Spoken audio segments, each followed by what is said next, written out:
नमस्कार, welcome to news talk with VD Sameer. पिछले लगातार 5-6 एपिसोड से मैं अपने चैनल के माध्यम से आपको लगातार ये जानकारी मुहैया करवा रहा हूँ कि बसपा बहुजन समाज पार्टी, बहन मायावती, भाई आकाश आनंद की पॉपुलैरिटी का जो ग्राफ है वो लगातार बढ़ रहा है। स्पेशली उन स्टेट्स के अंदर बढ़ रहा है जहां पे भारतीय जनता पार्टी वर्सेस कांग्रेस का डायरेक्ट मुकाबला है, यानी उन स्टेट्स के अंदर जहां पे थर्ड फ्रंट नहीं है, यानी रीजनल पार्टीज नहीं है। इन स्टेट्स के अंदर कांग्रेस लगातार वीक हो रही है और रीजनल पार्टीज है नहीं। तो अब इन तमाम स्टेट्स के अंदर भारतीय जनता पार्टी को डायरेक्ट फाइट देने के लिए तैयार हो चुकी है बसपा। यानी इन तमाम स्टेट्स के अंदर, मैं आपको स्टेट्स का नाम भी बता देता हूं जिनके बारे में मैं ऑलरेडी आपको एपिसोड के माध्यम से जानकारी भी दे चुका हूं। उत्तर प्रदेश से हम शुरू करते हैं। उत्तर प्रदेश, वेस्ट बंगाल, बिहार, राजस्थान, मध्य प्रदेश, पंजाब, दिल्ली, महाराष्ट्र, इन तमाम स्टेट्स के बारे में मैं आपको ऑलरेडी बता चुका हूं कि किस तरह से बसपा वर्सेस भारतीय जनता पार्टी आने वाले समय में होने वाला है इन तमाम स्टेट्स के अंदर। क्योंकि कांग्रेस लगातार वीक हो रही है और बसपा का जनाधार इन स्टेट्स के अंदर ऑलरेडी था, लेकिन क्योंकि वो शिफ्ट हो जाता था ज़्यादातर मौक़ों पे टुवर्ड्स कांग्रेस, लेकिन पिछले 2014 से ये जो बसपा का वोट बैंक है, यानी जो एससी समाज है इन स्टेट्स के अंदर, वो शिफ्ट हुआ भारतीय जनता पार्टी की तरफ में, क्योंकि ऑल्टरनेटिव नहीं था।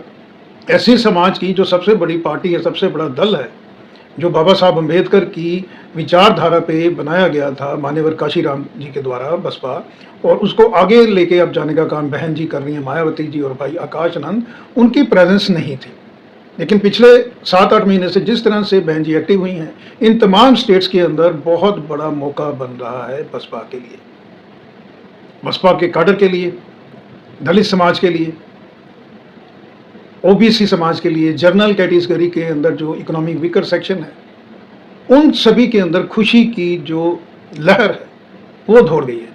और मैं आपको बताना चाहूँगा कि स्पेशली स्वर्ण समाज के अंदर जो इकोनॉमिक वीकर सेक्शन है, उसके अंदर बहुत ज़्यादा उनका झुकाव अब हो रहा है बसपा की तरफ। मान्यवर काशीराम जी की पुण्यतिथि पे जो लखनऊ में रैली हुई थी, यहाँ पे अनगिनत लाखों की संख्या में लोग आए थे बहन जी को सुनने के लिए, विचारधारा जानने के लिए बसपा की। उसमें स्वर्ण समाज के इकोनॉमिक वीकर सेक्शन के बहुत ज़्यादा लोग आए थे। लेकिन आज चर्चा करते हैं हम उड़ीसा से। उड़ीसा स्टेट्स के जो स्टेट है, उसके अंदर आने वाले समय में भारतीय जनता पार्टी वर्सेस होने वाला है बसपा। यानी बसपा उड़ीसा के अंदर बहुत बड़ी ताकत बन के हमको देखने को मिलेगी आने वाले कुछ, आप देखेंगे 1-2 वर्ष के भीतर ही। उड़ीसा के बारे में आपको मैं थोड़ा सा इसकी हिस्ट्री के बारे में बताना चाहूँगा, ताकि आपके समक्ष जो कुछ क्लैरिटी जो है इस स्टेट के बारे में वो और बढ़े। जिस तरह से साउथ की स्टेट्स हैं, केरला, तमिलनाडु, कर्नाटका, आंध्रा, तेलंगाना, ये तमाम स्टेट्स हैं जो with in state he politics करती हैं, यानी दिल्ली की राजनीति से इनका कोई भी, ये जो रीजनल पार्टीज हैं, चाहे वो डीएमके है, एआईडीएमके है, चंद्रबाबू नायडू साहब हैं, इनका फोकस होता है अपनी स्टेट्स के अंदर। यही कमोबेश स्थिति रही है उड़ीसा की। 90s के दौर में उड़ीसा के अंदर कांग्रेस की सरकार हुआ करती थी, लेकिन मिड 90s के बाद जो सिनेरियो है वो मैं आपको बताना चाहूँगा, वो बिल्कुल बदल गया। बीजू पटनायक जी ने बीजेडी, बीजू जनता दल बनाई और कांग्रेस का सफाया हो गया मिड 90s से उड़ीसा से। और उसके बाद कांग्रेस कभी भी अपना स्पेस नहीं बना पाई उड़ीसा के अंदर, लाइक उत्तर प्रदेश, गुजरात, बंगाल, बिहार। इसी तरह से उड़ीसा भी जो है वो कांग्रेस के हाथ से फिसल गया। बीजू पटनायक के जो सुपुत्र थे नवीन पटनायक साहब, ये उन दिनों दिल्ली में हुआ करते थे। यूपी यानी यंग अर्बन प्रोफेशनल की तरह ये इनका लाइफस्टाइल था, और बहुत ही जो दिल्ली की जो पेज 3 पार्टीज हैं उनमें अक्सर देखा जाता था नवीन पटनायक को। यानी नवीन पटनायक ने हमेशा राजनीति से दूरी बना के रखी और ज़्यादातर समय रहे दिल्ली के अंदर।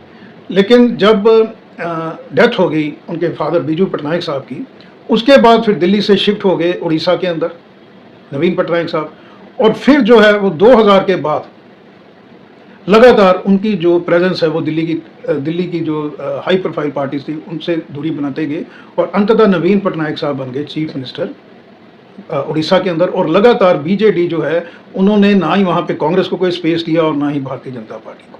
लगातार ये जर्नी चलती रही, क्योंकि अभी हेल्थ फैक्टर है, एज इश्यूज है, और बीजू पटनायक की जो बीजू जनता दल है उसके अंदर संकट इस वक्त है लीडरशिप का।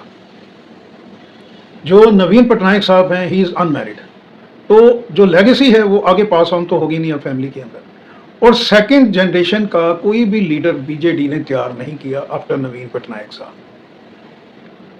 2024 के चुनाव में बिल्कुल ही सफाया हो गया बीजेडी का उड़ीसा के अंदर, और पूरी तरह से कब्जा कर लिया उड़ीसा के अंदर भारतीय जनता पार्टी ने।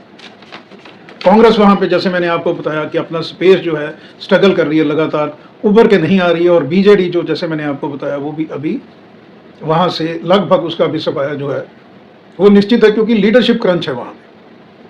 अब जैसे राजस्थान के अंदर, मध्य प्रदेश के अंदर, दिल्ली के अंदर स्पेस बसपा का बना है, उसी तरह बहन जी का जो बसपा का जो स्पेस है वो बन रहा है उड़ीसा के अंदर। उड़ीसा का मैं आपको अंकगणित बताता हूँ कि 147 असेंबली की यहाँ पे सीट्स हैं, 74 का गणित है सरकार बनाने के लिए। उड़ीसा के अंदर लगभग 24-25 सीटें इस तरह की हैं असेंबली कॉन्स्टिट्यूंसी, जहाँ पे एससी समाज की बहुत ज़्यादा से है, डोमिनेट करती है इन कॉन्स्टिट्यूंसीज में। आपको मैं कुछ एरियाज बताता हूँ। इसके अंदर है गंजम, आनंदपुर, लो सिंह, कटक जो है उसका सदर, तिरलोल, कटकपुर, जयदेव, दसोली, महाना, कोरापुर, मलकानगिरी, अटाबीरा और सोनापुर। ये इस तरह की कॉन्स्टिट्यूंसीज हैं जहाँ पे अगर बसपा की तरफ से बहन मायावती, भाई आकाश नंद की 20 से 25 रैलीज होती हैं, तो यहाँ पे कांग्रेस का तो ऑलरेडी सफाया है। बीजेडी जो है इन एरियाज में अभी उसका कुछ प्रेजेंस है, वो गायब हो जाएगी, और इन सभी स्टेट्स के अंदर आने वाले समय में, इन सभी कॉन्स्टिट्यूंसीज के अंदर बसपा वर्सेस बीजेपी की डायरेक्ट फाइट होगी, और एज होगा बसपा का, क्योंकि दलित समाज की इन कॉन्स्टिट्यूंसीज के अंदर बहुत ज़्यादा यहाँ पे से है। इसके अलावा मैं आपको बताना चाहूँगा कि जो 2011 की जनगणना हुई थी उसके मुताबिक जो एससी समाज है उसकी पॉपुलेशन लगभग थी उस वक्त 17.13% उड़ीसा के अंदर, ये 2011। अभी मोटा मोटा ऐसा माना जा सकता है कि 20% के आसपास एससी समाज का पॉपुलेशन हो सकता है उड़ीसा के अंदर, जो डायरेक्टली इन्फ्लुएंस करेगा लगभग 45 से 50 सीट्स के अंदर, क्योंकि जो एसटी सीट्स रिजर्व हैं उन सीट्स के अंदर भी बसपा को एज मिलेगा भारतीय जनता पार्टी के ऊपर। तो ये इन दोनों का अगर अंगगणित हम जोड़ते हैं तो मोटा मोटा ये बन जाता है 50 सीटों के आसपास। 74 सीट चाहिए सरकार बनाने के लिए। इसके अलावा जिस तरह से बहन जी ने, मैं बार बार अपने तमाम वीडियोस में ये मैसेज कन्वे करता हूँ ताकि नीचे तक जाए, रेपिटेशन करता हूँ कि जिस तरह से बहन जी ने 2007 से 2012 का बतौर चीफ मिनिस्टर राज किया था उत्तर प्रदेश के अंदर, जहाँ पे ब्यूरोक्रेसी के ऊपर लगाम लगी थी, ब्यूरोक्रेसी को अकाउंटेबिलिटी ब्यूरोक्रेसी की फिक्स की थी, सीनियर ब्यूरोक्रेट्स की, चाहे वो IAS हैं या IPS हैं, और एडमिनिस्ट्रेशन के अंदर जिस तरह से बहुत ज़बरदस्त काम हुआ था, लॉ एंड ऑर्डर के ऊपर ज़बरदस्त काम हुआ था, इंडस्ट्रियलाइजेशन के ऊपर, ग्रोथ के ऊपर, एम्प्लॉयमेंट के ऊपर बहुत बढ़िया काम हुआ था during that period between 2007 to 2012। वो जो मैसेज है, इसके अलावा जो सोशल इंजीनियरिंग का मैसेज है वो अब फ्लो कर रहा है उत्तर प्रदेश से उड़ीसा और तमाम इस तरह के हिंदी बेल्ट के जो राज्य हैं, जिसके अंदर मैंने आपको बताया था मध्य प्रदेश, राजस्थान, दिल्ली, पंजाब, उत्तर प्रदेश तो है ही, बंगाल है, महाराष्ट्र है, बिहार है।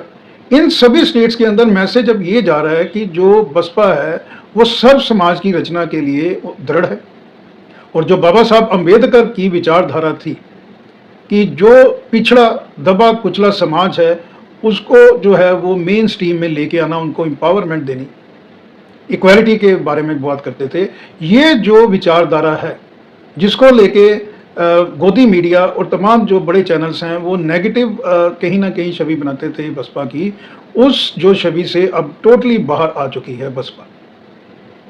बहन जी ने लगातार अपने मैसेज से ये कम्युनिकेट किया है नीचे तक, बसपा के काडर को भी किया है और समाज के दूसरे वर्गों को, मिनॉरिटी तक ये मैसेज कम्युनिकेट किया है कि सर्व समाज की रचना को लेके जो बसपा की स्थापना की थी माननीय काशीराम जी के द्वारा, जो प्रिंसिपल सिद्धांत थे बाबा साहब अम्बेडकर जो उनकी फॉर्मेशन से, यानी इस पार्टी के अंदर, इस राजनीतिक दल के अंदर किसी भी विशेष जाति वर्ग की मोनोपोली नहीं है। सभी जातियाँ, सभी धर्म और इक्वालिटी को लेके जो बसपा की विचारधारा है, ये यूथ ब्रिगेड जो बसपा की है उससे नीचे कम्युनिकेट हो रही है। और भाई आकाश आनंद इसमें बहुत बड़ी भूमिका निभा रहे हैं। जिस तरह से बहन जी ने ग्रूम किया है आकाश आनंद को और जिस तरह से उनकी एक रिस्पॉन्सिबिलिटी फिक्स की है, उसके ऊपर लगातार Akash Anand is working hard like any other politician, season politician. जो बड़े बड़े 30 मारखान हैं पॉलिटिक्स के अंदर, जिन्होंने 25-30 साल का जिनको एक्सपीरियंस है, आकाश आनंद ने अपनी वर्किंग स्टाइल से, अपनी डेडिकेशन से, सिंसेरिटी से, हार्ड वर्क से सभी को, विपक्ष के अंदर भी अभी दबी जबान में एप्रिसिएशन ही मिल रहा है आकाश आनंद को। और जब से आकाश आनंद ने कमान संभाली है किस्म की बसपा यूथ ब्रिगेड की, स्पेशली सेकंड इन कमांड है, नंबर 2 पे है बहन जी के बाद, तो ये जो नैरेटिव था, जो नैरेटिव नेगेटिव नीचे तक जाता था, उस नैरेटिव को अभी काउंटर किया है बसपा ने बहुत बढ़िया तरीके से। और सोशल इंजीनियरिंग के फैक्टर को लेके जो मैसेज उत्तर प्रदेश लखनऊ से ये कटक उड़ीसा और जो जितने भी वहाँ के रूरल अर्बन एरिया हैं, रिमोट एरिया हैं, वहाँ तक ये मैसेज फ्लोट किया है। और इससे जो है वो बसपा के काडर में एक नई जान आई है उड़ीसा के अंदर। उड़ीसा के अंदर कभी भी बसपा का उस तरह का काडर मोटिवेटेड नहीं रहा, क्योंकि जैसे मैंने आपको बताया कि ये स्टेट हमेशा दिल्ली से दूरी बना के रखती है। लेकिन अभी लगातार जिस तरह से बहन जी का पॉपुलैरिटी का graph, specially Hindi belt areas के अलावा महाराष्ट्र तक जिस तरह का बसपा का ग्राफ बढ़ा है, मैंने एक वीडियो में आपको बताया था कि बॉलीवुड में भी इन्फ्लुएंस जो है वो एक larger than life picture portrait वहां भी हो रही है बसपा की। तो तमाम इस तरह की स्टेट जो हैं वहां पे आने वाले समय में आप देखिएगा कि कांग्रेस का होगा सफाया। कांग्रेस क्योंकि सेल्फ गोल लगातार करती जा रही है, कोई ना कोई उनका इस तरह का बयान आ जाता है जो एंटी नेशनल डिमांड जो है स्टेटमेंट, कोई ना कोई कांग्रेस का जो सीनियर लीडर है वो सेल्फ गोल कर लेता है। कभी प्राइम मिनिस्टर नरेंद्र मोदी की जात या उनके जो वर्किंग प्रोफाइल रहा पुराना, उनकी फैमिली को लेके जो नेगेटिव स्टेटमेंट्स कई बार आती हैं कांग्रेस के जो सीनियर मोस्ट लीडर हैं उनकी तरफ से, तो लगातार जिस तरह से बहुत बार जो ऑपरेशंस होते हैं इंडियन आर्मी के, उसके ऊपर भी सवाल, क्वेश्चन मार्क पुट किया जाता है कांग्रेस के लीडर्स के द्वारा। पाकिस्तान को लेके जिस तरह से कांग्रेस का हमेशा सॉफ्ट कॉर्नर रहा है, तो इन सभी वजह से कांग्रेस जो है वो लगातार इन तमाम स्टेट्स के अंदर से बाहर होती जा रही है। और बसपा जो है, बसपा हमेशा ही देश की एकजुटता के लिए बहन जी हमेशा अग्रसर रही हैं। जब अभी आप देखें कि बिल्कुल एक जो लड़ाई की स्थिति बन गई थी बिटवीन इंडिया एंड पाकिस्तान, उस वक्त जब तुर्की और चाइना जो खड़ा हो गया था पाकिस्तान के साथ, उस वक्त भी बहन जी की जो स्टेटमेंट्स हैं, बहन जी ने मुंह तोड़ जवाब दिया था उन सभी देशों को जो इंडिया के अगेंस्ट हैं। इंडियन आर्मी, इंडियन जो पैरामिलिट्री फोर्सेस हैं, चाहे सीआरपी है, बीएसएफ है, सीएसएफ है, आईटीबीपी है, उन सभी की जो सेक्रीफाइसेस हैं, उनकी सेवाओं को हमेशा ही एक्नॉलेज किया है बहन जी ने, बसपा ने। यानी जो विचारधारा बसपा की है वो विचारधारा अब उत्तर से दक्षिण, पूर्व से पश्चिम हर जगह फ्लोट हो रही है। इनफैक्ट भारत के बाहर भी बसपा का जो ऑरा है वो अभी फील हम कर पा रहे हैं। तो आज क्योंकि उड़ीसा की ही बात हो रही थी, तो उड़ीसा में मैं आपको एक चीज़ और बताना चाहूँगा कि जो बीजू जनता दल का जिस तरह से उन्होंने लगातार 25-30 साल राज किया है उड़ीसा के अंदर, उसकी सबसे बड़ी वजह थी एडमिनिस्ट्रेशन के अंदर अकाउंटेबिलिटी फिक्स की गई थी बीजू जनता दल की सरकार के द्वारा। यानी एडमिनिस्ट्रेशन चुस्त दुरुस्त थी, फाइनेंशियल इरेगुलरिटीज के लिए कोई जगह नहीं थी, नो नॉनसेंस पॉलिसी अपनाई गई थी, चाहे वो बीजू पटनायक साहब हों या नवीन पटनायक, जिसको लेके उड़ीसा की जनता के अंदर बहुत ज़्यादा फेथ उभर के आया बीजेडी के लिए। अब उसी लाइन पे, क्योंकि वही विचारधारा जो बीजेडी की थी वही बीएसपी की है, ब्यूरोक्रेसी को अकाउंटेबल बनाना है। तहसील डिस्ट्रिक्ट के अंदर या दूसरे और तमाम जो सरकारी ऑफिस हैं वहाँ पे SC, ST, OBC, general category की, इकोनॉमिक वीकर सेक्शन की जो स्कीम्स सरकार के द्वारा आती हैं उसका इम्प्लीमेंटेशन पूरी तरह से सुनिश्चित किया जाए। जिस तरह से बीजेडी करती थी उससे बढ़िया मैं समझता हूँ कि बीएसपी ने करके दिखाया था बिटवीन 2007-2012 यूपी के अंदर।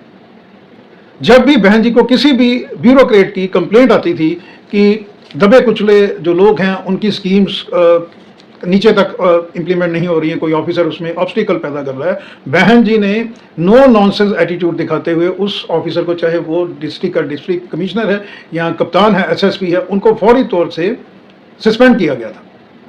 उसके बाद ब्यूरोक्रेसी की हिम्मत नहीं हुई थी कि कोई इस तरह की निगलिजेंस की जाए। और अगर ब्यूरोक्रेसी अपना काम बढ़िया तरीके से करती है, चाहे वो स्टेट है, सेंटर है, तो फिर कोई भी इकोनॉमिक जो ग्रोथ है, जो ऑब्स्टिकल्स आती हैं, लाल फीताशाही, वो फिर अगर नहीं होंगी तो डेफिनेटली देश प्रदेश की हर जगह पे जो तरक्की है वो भी सुनिश्चित हो जाएगी।